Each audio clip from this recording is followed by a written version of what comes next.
할렐루야. 여러분 축복하고 환영합니다. 잘 오셨습니다. 새해 첫날 또 수요일날 우리가 주님 앞에 이 시간을 드릴 수 있는 게 너무 기쁨이고 감사합니다.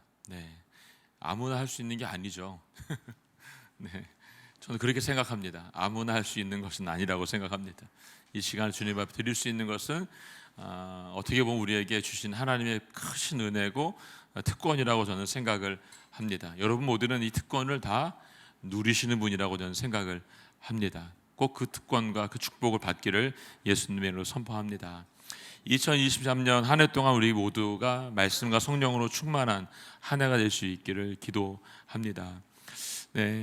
올 한 달 동안 1월달 한 달 동안은 저희가 회개의 기도를 주님 앞에 드리는 시간을 가지려고 하고 있습니다. 그래서 아까 우리 세 분이 기도를 참 잘해주셨는데, 첫 번째는 나 개인과 가정을 위한 회개와 두 번째는 나라와 교회를 위한 회개, 세 번째는 열방을 위한 회개의 기도를 주님 앞에 한 달 동안 드리려고 합니다. 레위기 16장의 말씀을 가지고 저희가 묵상하면서 계속 매주마다 그렇게 주님 앞에 회개의 통로로 나아가고 싶습니다. 1월 한 달을 할지 2월까지는 잘 모르겠는데 어쨌든 1월 한 달 동안은 이 회개의 기도를 가지고 함께 기도하고 싶습니다. 그래서 오늘 새 포도주는 새 부대에 준비해야 된다라고 말했던 것처럼 우리가 회개함으로 우리의 그릇을 잘 준비하고 또 새 예배당을 위해서도 잘 준비될 수 있는 저희 모두가 됐으면 좋겠습니다. 그래서 저는 이번 한 달 동안은 성령을 주제로 제가 말씀을 좀 전하고 싶어요. 그래서 오늘 여성 예배 때는 성령을 따라 행하십시오라는 말씀의 제목으로 말씀을 좀 나눴습니다. 오늘 밤은 새 포도주는 새 부대에 를 준비하라라는데 제가 이게 그날 뭘 하느라고 정신이 없어가지고 이렇게 썼더라고 보니까요. 오늘 본문은 14절부터 17절까지인데 17절만 읽었어요. 지금요. 제가 지금 정신이 없어요. 이게 지금 보니까요. 오늘 본문은 여러분 세리인 마태를 부르시는 장면으로 시작이 됩니다. 예수님께서 세리인 마태를 부르는 장면입니다. 근데 예수님께서 세리 마태를 부를 때 보면 그 사람의 겉을 보지 않고 속을 보고 있는 것을 볼 수가 있습니다. 다윗을 왕으로 선택할 때에도 그랬죠. 하나님께서 사울을 버리실 때 그의 겉을 그리고 그를 버렸다고 말합니다. 그리고 이제 내가 겉을 보는 것이 아니라 속 사람을 보겠다고 말씀하시면서 다윗을 선택해서 사무엘에게 기름 붓게 하셨던 것을 볼 수가 있습니다. 예수님도 겉이 아닌 이 속 사람을 보셨다는 것이죠. 그렇기 때문에 스스로 예수님을 따르려고 했던 서기관들, 바리새인들, 대제사장들의 요청은 거절하셨던 걸 볼 수 있습니다. 반대로 세상에서 죄인 취급받고 버림받고 쓸모없다라고 생각하는 그들에게는 놀랍게도 찾아가 주었습니다. 그리고 마태에게도 놀랍게 그에게 제자로서 부름을 부었던 것을 볼 수가 있습니다. 이러한 예수님의 이 태도를 보면서 바리새인들은 어떠냐면 강한 거부감을 가지고 있는 것을 볼 수가 있습니다. 이해할 수가 없는 거죠. 그도 그럴 것이 이 바리새인들은 겉을 굉장히 중요하게 생각하고 나타내는 것, 그리고 자기들은 그 열심과 특심을 가지고 살아왔다고 생각했기 때문에 그래요. 근데 예수님은 그것이 중요하다고 말씀하지 않으세요. 그것이 중요한 것이 아니라 그 속사람 안에 무엇이 담겨져 있느냐가 중요하다는 것을 얘기해 주고 있습니다. 그 차이인 것이죠. 저희가 다산의 예배당을 새로 짓고 저희가 건물이 이제 짓고 있습니다. 지금 17m, 18m 내려가고 있고 1월 말까지 땅을 판다고 얘기를 했어요. 그럼 이제 1월 말이 마치고 나면 뭐 계획대로라면 이제 플레임이 올라가고 이제 건물이 점점 올라가기 시작하겠죠. 여러분 가끔이라도 좋으니까 여러분 가셔서 땅도 밟으시고 선포도 하시고 기도도 하시면서 여러분 안에 옛 것을 벗어버리시고 새 것을 담을 수 있는 축복이 여러분 안에 있기를 원합니다. 여러분들이 내 안에 있는 것을 비우셔야 새로운 일을 여러분이 담을 수가 있다는 거예요. 주님은 우리가 무엇을 가지고 있는, 무엇을 담고 있는지 이미 다 알고 계시다는 거죠. 그래서 이 한 달 동안, 이 1년 동안 우리가 우리 사진을 정비하고 새 부대에다가 새 수를 담을 수 있는 준비를 할 수 있기를 원합니다. 이렇게 강하게 거부감을 나타내고 있는 바리새인들, 그들은 예수님에 대해서 못마땅하죠. 그들이 못마땅하게 생각하는 것을 보면서 예수님께서 세 가지의 대답을 해주셨어요. 그 세 가지의 대답은 뭐냐? 그것은 예수님께서 왜 이 땅에 오셨는가에 대한 목적입니다. 그 말씀의 첫 번째는 12절에 보게 되면 예수님은 건강한 자, 절대 의인이라고 생각하는 바리새인과 같은 자들에게는 의원이 쓸데없기 때문에 내가 너희들에게 오지 않았다는 것입니다. 그렇지만 죄인, 병든 자들, 의원이 필요하다라고 하는 자들을 통해서 내가 그들에게 왔다라고 말씀해 주고 있는 것을 볼 수 있습니다. 예수님 자신을 뭐라고 말합니까? 의사라고 설명하고 있습니다. 의사의 역할은 여러분, 병든 자들, 아픈 자들, 회복이 필요한 자들을 위해서 존재합니다. 그렇지만 건강한 자들, 죄가 없다라고 말한 자들에게는 존재하지 않는 것이죠. 두 번째 오신 이유는 13절에 나와 있는데, 나는 궁유를 원하지 제사를 원하지 않는다라고 말씀하십니다. 이 종교적인 형식이나 제사, 그것보다 더 중요한 것은 궁율이라는 것입니다. 궁율. 우리가 드리고 있는 예배, 여러분, 이 예배에 주님의 임재가 없다라고 생각해 보세요. 여러분, 상상하고 싶지도 않습니다. 우리가 드리는 예배 가운데 주님의 임재가 강력하게 있기를 원합니다. 주님의 불쌍히 여기시는 그 마음이 우리 가운데 있기를 간절히 사모해 봅니다. 주님 앞에 나아간 우리 모두가 주님의 자녀로서 선택받은 것을 기억하는 그 은혜가 우리 모두 가운데 있기를 원합니다. 이 땅에 오신 주님은 우리를 위해서, 이 제사를 위해서, 우리가 드려지고 있는 이 모든 것들을 통해서 받으실 분으로 이 땅에 오셨다는 걸 얘기해 주고 있습니다. 세 번째는 나는 의를 부르는 것이 아니라 죄인을 부르러 왔다라고 대답해 주고 있습니다. 여기서 우리는 자칭 의롭다, 거룩하다고 생각하는 사람들이 아니라 죄인이라고 생각하는 사람들, 나는 아무것도 아니라고 생각하는 사람들, 나는 하나님 앞에 나아갈 수 없는 사람들이라고 말하는 사람들을 위해서 예수님이 두 팔을 활짝 벌리시고 안아주신다는 것을 알려주고 있는 것입니다. 여러분, 지금 우리의 모습은 어떤 모습일까요? 우리의 모습이 의인의 모습일까요? 죄인의 모습일까요? 부끄러운 마음으로 주님 앞에 나오는 모습일까요? 나는 그래도 이만큼은 했지, 됐지라고 생각하고 있는 그런 마음의 태도로 우리가 교회를 나오고 있나요? 아니면 그냥 아무 생각 없이 그냥 교회를 왔다 갔다 하고 있진 않는지 한번 생각해 볼 필요가 있다고 생각합니다. 만약 여러분들이 부끄러운 마음으로, 죄인된 마음으로 이 땅에 이곳에 오셨다고 한다면 하나님은 저와 여러분을 향해서 그 큰 팔을 벌려서 안아주실 것이라고 생각이 됩니다. 반면에 나처럼만 예수 믿으라고 한다고 생각하면, 나는 예수님 잘 있다고 생각하는 사람이라고 한다면 예수님은 그들에 대해서 등을 돌리실 거라고 생각이 됩니다. 예수님에게 있어서 가장 중요한 것은 불쌍히 여기는 마음이었어요. 이것은 신앙의 핵심적인 마음이죠. 궁휼히 여기는 마음. 예수님께서는 죄인이라고 느끼는 사람, 죄인이라고 불리는 사람들에 대해서 이 궁휼한 마음, 불쌍한 마음을 열어 놓았다는 것입니다. 마음은 원이로 돼 육신의 죄에 넘어지고 죄의 비참함에 기빠져 있는 사람들, 이런 사람들에게 예수님은 두 팔을 활짝 열어주신다는 것을 말해주고 있습니다. 예수님의 마음을 한마디로 정리해 보면 죄인을 향해서 궁휼을 여기시는 마음이라고 얘기해 줄 수 있습니다. 이 마음이 곧 예수님의 마음이었습니다. 바리새인들의 비판적인 마음 때문에 우리는 예수님을 진리의 말씀으로 듣게 됐다는 것을 볼 수 있습니다. 이 질문에 대한 답을 마치자 또 한 무리가 찾아왔어요. 14절 말씀에 나와 있습니다. 14절 말씀 함께 읽어볼까요? 14절 시작. 그때 요한의 제자들이 예수께 와서 물었습니다. 우리와 바리새파 사람들은 금식을 하는데 왜 당신의 제자들은 금식하지 않습니까? 아멘. 지금 마태의 집에 예수님과 죄인들과 세리들과 바리새인들이 모여서 함께 식탁의 교제를 나누고 있습니다. 근데 그곳에 세례 요한의 제자들이 찾아와서 묻습니다. 왜 당신의 제자들은 먹는 것만 탐하고 있느냐고, 왜 먹기를 좋아하느냐라고 물어보고 있습니다. 우리처럼 금식하지 않고 왜 먹는 데만 너희는 관심을 가지고 있느냐라는 질문을 던지고 있는 것이죠. 왜 모두가 금식을 하는 날 당신은 금식하지 않고 제자들과 함께 먹고 마시고 있느냐라고 물어보고 있는 것이죠. 네. 요한의 제자들은 지금 심기가 불편해요. 왜? 자신의 스승이 지금 감옥에 갇혀 있어요. 이 심기가 불편한 이 제자들, 그들은 세례 요한이 누구인지를 알면 이들의 지금 마음이 어떤지를 알 수가 있어요. 세례 요한은 예수님을 전하기 위해서 먼저 온 선구자 역할을 했던 사람이죠. 그리고 그는 광야에 외치는 소리였습니다. 굴에 불의 메시지를 던지는 사람이었습니다. 그가 입을 열어서 토하면서 회개하라, 천국이 가까이 왔다라고 사람들에게 선포했던 사람입니다. 그는 광야에서 메뚜기와 서청을 먹었던 사람이죠. 보통 사람들이 하진 않았어요. 그렇게 독특하게 살았다는 거죠. 약태터를 입고 살았어요. 그 시대의 풍조도 따르지 않았어요. 불의를 보면 참지 못하고 말을 했던 사람이에요. 그 정의감 때문에 불의를 참지 못해서 헤롯에게까지 비판했던 사람인 것을 볼 수 있습니다. 결국 헤롯의 미움을 사서 감옥에 갇히게 되고 죽음을 맞이하게 됐던 것을 볼 수가 있습니다.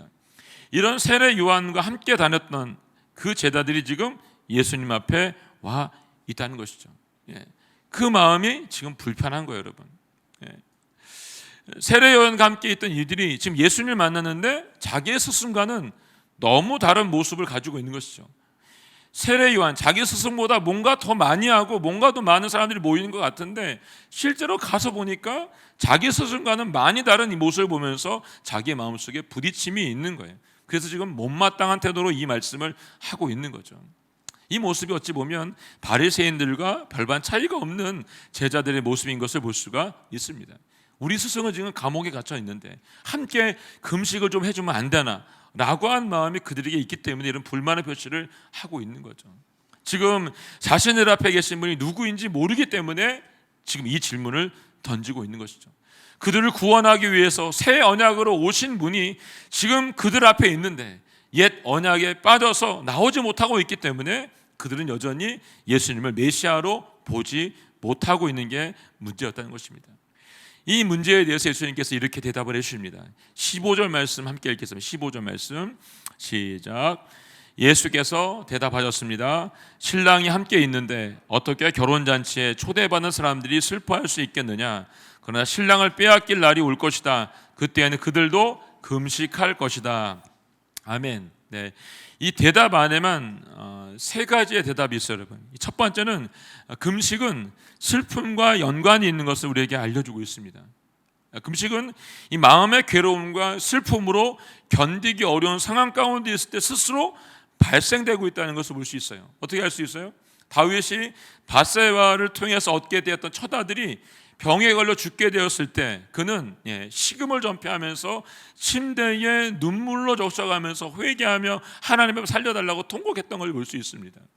이런 금식이 지금 예수님께서 말씀하고 있는 금식이에요.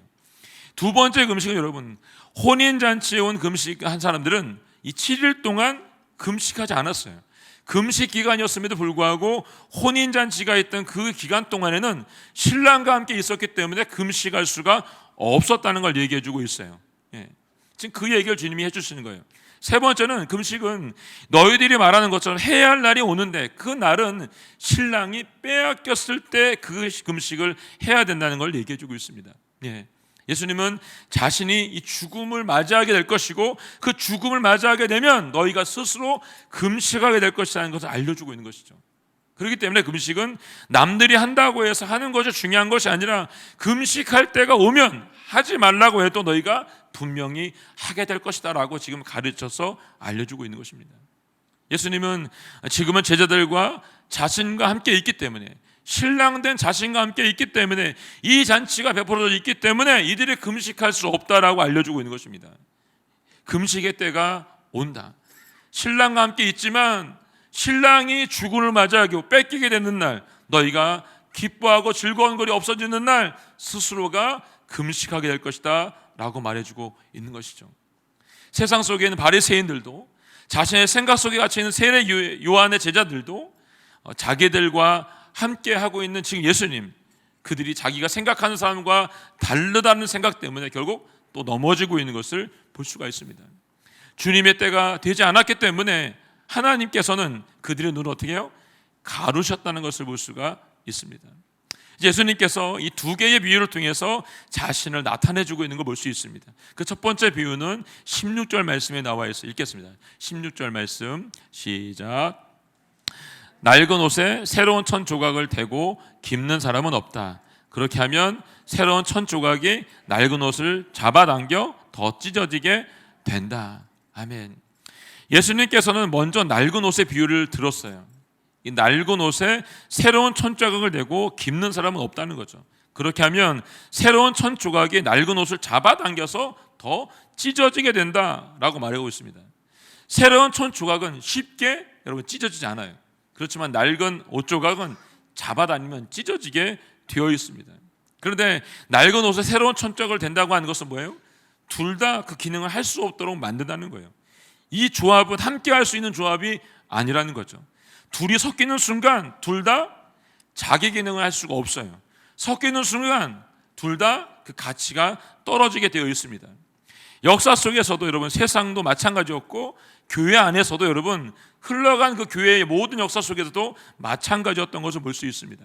물론 여러분 오래될수록 가치가 있는 것들이 분명히 있습니다. 근데 그 가치가 그것이 가지고 있는 고유함 때문이지 여러분 그것이 다른 것과 섞이게 되면 아무 소용이 없게 된다는 것을 잘 알 수 있습니다.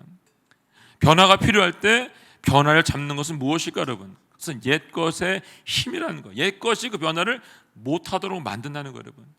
옛것을 놓아야 할 때 놓지 않으면 결국 새로운 것을 이룰 수가 없는 순간이 오게 된다는 것입니다.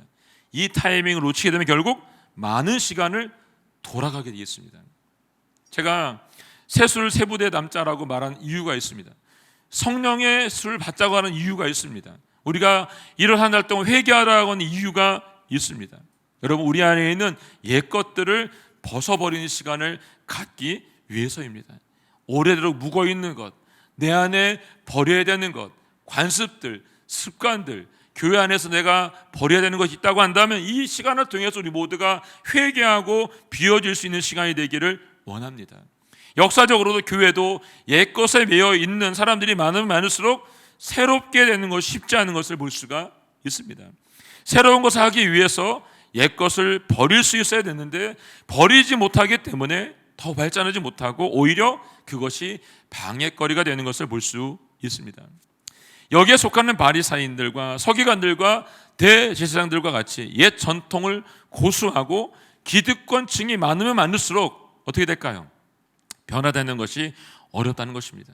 그들은 예수님이 행하신 일이 자기들의 전통과 어긋난다고 생각했기 때문에 예수님의 사역과 가르침에 대해서 배척한 것이죠. 자기들과 맞지 않다고 생각하기 때문에 무시한 것이죠. 자기들의 뜻과 함께 갈 수가 없다고 생각하니까 십자가에 못 박아 죽인 것입니다. 그래서 예수님은 그들의 영적인 고집을 책망하고 있는 거예요.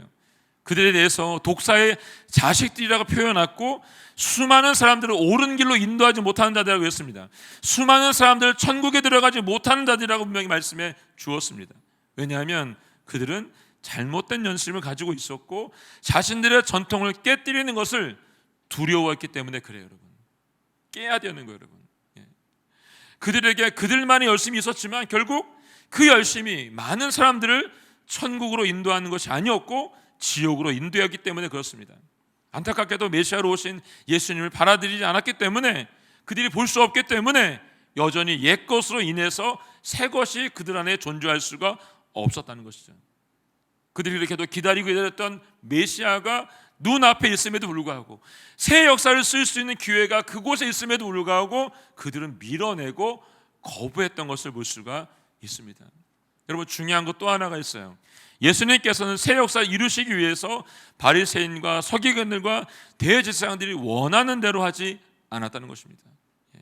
그들이 원하는 대로 예수님께 오히려 밤이 맞도록 기도하셨습니다. 새벽을 깨우면서 하나님 앞에 엎드렸습니다. 이 땅에 자신을 보내신 그 명령에 따라 순종하였고 그분의 사랑을 자신의 깊이 가지고 세상 가운데 죽어가는 자들, 병든 자들, 죄인들을 위해서 그렇게 초점을 맞추시고 나아가셨던 것을 볼 수가 있습니다. 메시아로 오신 예수님은 새 옷으로 오신 것이죠. 새 언약으로 이 땅에 오셨습니다. 그 새 언약으로 우리들에게 놀라운 가치를 부여해 주고 있는 것이죠. 그 가치를 알고 만난 사람들에게는 하나님 말씀하신 천국의 소망이 부여지게 된다는 것입니다. 이걸 여러분 믿으시길 바랍니다. 두 번째 비유는 17절 말씀이 있습니다. 함께 읽어볼까요? 17절 말씀 시작. 새 포도들을 낡은 가죽 부대에 담는 사람도 없다. 그렇게 하면 부대가 터져 포도주가 쏟아지고 부대도 못 쓰게 된다. 그러니 새 포도주는 새 부대에 담아야 둘 다 보존된다. 예, 아멘. 우리가 너무나 잘 아는 말씀이죠, 여러분. 예. 낡은 부대에다 새 포도를 주게 되면 이 팽창한 것 때문에 터질 수밖에 없습니다. 제가 있던 독일도 여러분 9월, 10월, 11월 되면 포도를 따가지고 포도주를 담궈요. 그때가 되면. 그래서 9월이 첫 수확을 해가지고 시작을 하는데 11월에 첫 서리가 내릴 때까지 이 포도주를 담그더라고 보니까요. 근데 첫 서릴 때 내리는 포도주 값이 굉장히 비싸다 그러더라고요. 서리가 내려가지고 약간 얼었을 때 짜는 포도.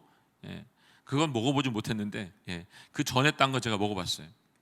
9월이 되면 마트에 그 동네에서 딴 포도를 가지고 포도주스를 만듭니다. 그러면 큰 통에다가 포도주를 짠 것을 갖다 놓습니다. 그리고 이렇게 플라스틱 통 하나씩 갖다 놓고 리터로 1리터, 2리터 대가 놓고 넣어놓고 돌려가지고 1리터씩 자기가 먹고 싶은 만큼 따라가지고 사서 먹어요. 그걸요. 근데 정말 신선해서 지금도 먹고 싶어요. 사실 지금도 침이 나오는데 먹고 싶어서 9월과 10월에만 먹을 수 있는 맛볼 수 있는 거예요. 근데 여러분 냉장고에 넣어서 일주일 안에 먹어야 돼요. 그래야 그 신선함을 유지해서 그 맛을 유지해서 먹을 수 있거든요. 근데 잊어버리고 실외에다가 보관하잖아요, 여러분. 그러면 막 빵빵해져가지고 막 이게 막 플라스틱이 터지기 일보 직전까지 막 이렇게 갑니다. 발효가 돼서 그런 거죠. 그럼 그거는 제가 먹을 수가 없어요. 발효가 돼가지고 먹으면 취하니까. 빵빵해서 그걸 더 이상 먹을 수가 없는 거예요. 시간이 지나면 이렇게 뭔가 변하지 않는 것을 볼 수가 있는 거죠. 근데 포도주를 대량으로 담그는 공장들이 있어요. 근데 공장에 가면 꼭 있는 게 있습니다. 그게 뭔지 아세요, 여러분? 공장에 가면 포도를 대량으로 담그는 공장에 가면 이게 꼭 있습니다. 의외라고 생각하실 것 같은데 소방소가 있습니다. 소방소. 왜 소방소가 있을까요, 여러분? 소방소가 그 포도 공장이 여러분 몇백 년의 포도부터 묵은 포도부터 오늘 막 담근 포도주가 다 있어요. 다 저장을 하는 거죠. 근데 가끔 새로 담은 포도주가 팽창을 하다가 터지는 일이 발생해요. 그러면 그 폭발 때문에 다른 포도주 통에 충격을 가하게 돼 터져가지고 화재가 발생한답니다. 그래서 그 불을 빨리 진압하고 싶어서 소방서가 거기 존재한다는 거죠. 새롭게 튼튼하게 통나무로 만든 통이잖아요, 여러분. 근데 그 통도 터진답니다, 여러분. 그렇기 때문에 여러분 오래 먹은 포도주는 새 부대에 담아도 아무 문제가 되지 않아요. 근데 새 포도주만큼은 새 부대에 담아야 되는 게 맞아요.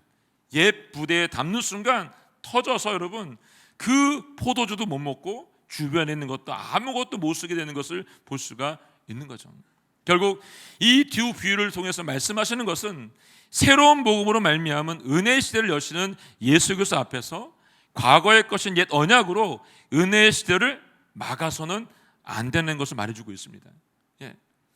새롭게 우리가 담아야 되는 그곳에 옛 것이 담겨져서는 안 된다는 것이죠. 지금 세례요한의 제자들은 구약의 관점에서 이 금식을 얘기하고 있는 거예요. 그들뿐만 아니라 바리새인과 서기관들도 역시 구약의 관점에서 자신들이 만들어온 율법까지 대하면서 이걸 얘기하고 있는 거죠. 그러면서 자기들이나 자기들의 조상들이 만들어온 전통을 지키지 않는 사람들은 하나님 앞에 죄를 짓는 사람이라고 올무로 묻고 있는 거예요.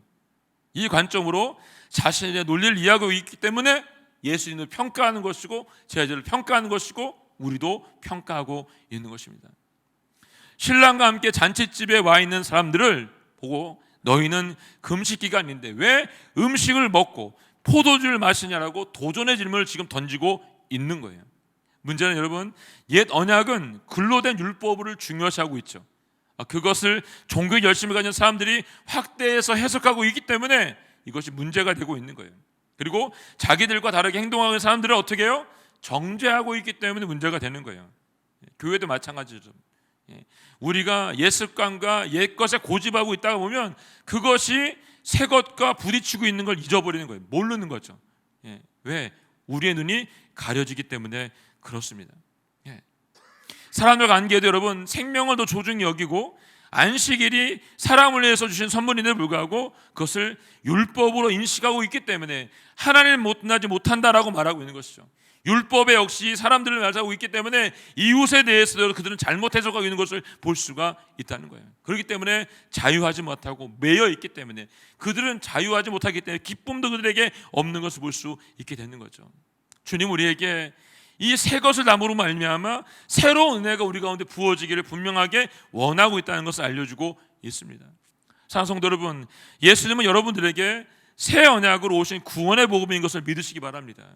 여러분과 영원히 살고자 하시는 하나님의 은혜의 설문이고 진정한 사랑을 우리에게 주시는 분이신 것을 믿으시기 바랍니다. 이 은혜와 사랑을 그들이 만든 율법으로 묶어서 서로를 정죄하고 판단하고 심판하는 일들이 더 이상 일어나서는 안 된다는 걸 얘기해 주고 있습니다. 여러분, 우리의 생각을, 우리의 모든 것들을 교회가 꼭 지켜야 되는 법들은 없다는 것이죠. 예수님이 주신 진리 안에서 우리 모두가 자유를 누려야 되는 것이 맞습니다. 예수님께 길과 진리와 생명이 되어주신 것처럼 우리의 삶도 그분을 따라서 드려져야 되는 것이 맞습니다. 이제 우리의 삶의 태도로 인해서 누군가에게 신앙의 시험거리가 되어서는 안 된다는 거죠. 이 문제 때문에 사실은 많은 고민을 하게 되고 회개의 자리로 나아갈 수밖에 없는 것이죠. 그래서 우리는 계속해서 주님께서 내게 무엇을 말씀하시는지를 계속해서 묻고 대답하는 것이 필요하다는 것을 제가 생각하게 됩니다. 그래서 요즘 저는 기도의 자리로 더 많이 나아가고 싶은 마음이 제 안에 있습니다. 혹여라도 제가 말의 실수와 행동의 실수와 내 삶의 태도의 실수로 인해서 누군가가 힘들면 안 되겠다는 생각이 더 많이 제 안에 있습니다.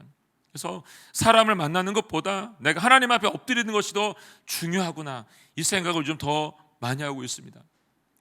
최근에 깨달은 것 중에 하나는 그거예요, 여러분. 내가 편한 만큼 누군가는 불편하겠구나, 이 생각을 하고 있어요. 그래서 내가 더 불편해져야 되겠구나, 이 생각을 최근에 다시 하게 됐습니다.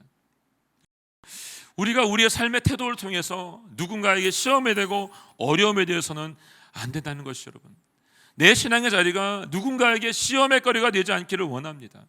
참으로 복음을 듣고 그 은혜 안에 거하는 사람은 선을 행하고 덕을 세울 수 있다는 것을 깨닫게 됩니다.